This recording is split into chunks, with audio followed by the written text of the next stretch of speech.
swine, when they all mix up together and they contain some of the elements that might make them susceptible to being transmitted to humans, you always have the possibility that you might have another swine flu type outbreak as we had in 2009. It's something that still is in the stage of examination. It's not so-called an immediate threat where you're seeing infections, but it's something we need to keep our eye out on, just the way we did in 2009 with the emergence of the swine flu. It's called G4 is the name of it. Thank you. Senator Sanders. Thank you very much, Mr. Chairman, and let me thank all of our panelists for being here and for the great work that they are doing on this pandemic. Let me ask a question that has just bothered me lately. All of you, and I think most Americans, understand how important social distancing is.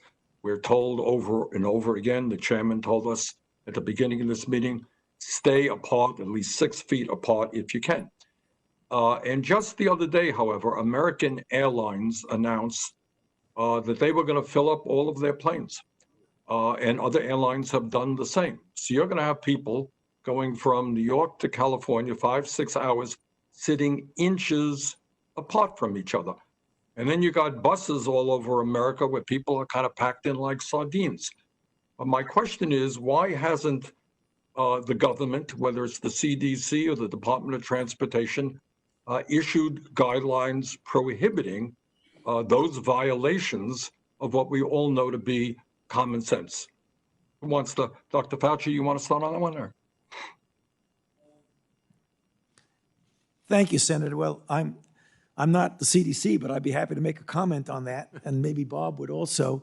I mean, obviously, that is something that is of concern. I'm not sure exactly what went into that decision making.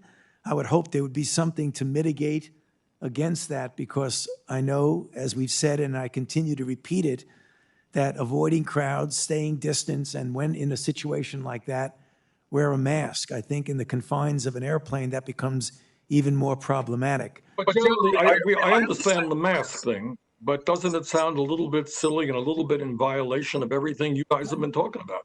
To have people sitting next to each other for 5 or 6 hours in an airplane or crowded into a bus. And my question is, why hasn't, the president issues a lot of executive orders? Why haven't we stopped that type of activity and told the airlines and bus companies that is unhealthy? Senator, I appreciate your question, and I think it's a critical area. I can tell you that when they announced that the other day, obviously there was substantial disappointment with American Airlines. A number of the airlines had decided to keep the middle seat thing. I can say this is under critical review right now by us at CDC. We don't think it's the right message, as you pointed out.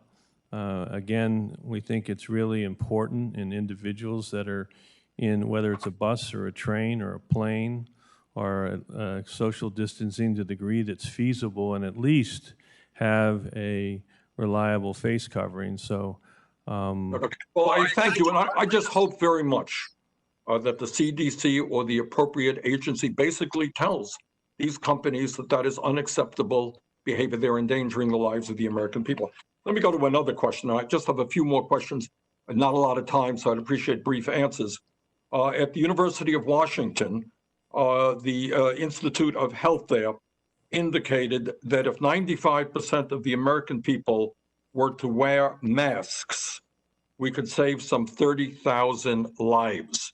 A number of countries, including South Korea, France, Turkey, and Austria, have provided low-cost or free masks to all of their people, something that I believe in. Would you support an effort to greatly increase the production of high-quality masks in this country and distribute them free of charge to every household in America? Dr. Yes. Fauci or anybody else wants to jump in on that? Yes, of course. I think masks are extremely important, and we keep hammering home. And I think what you just mentioned is as important. There's no doubt that wearing masks protects you and gets you to be protected. So it's people protecting each other. Anything that furthers the use of masks, whether it's giving out free masks or any other mechanism, I am thoroughly in favor of.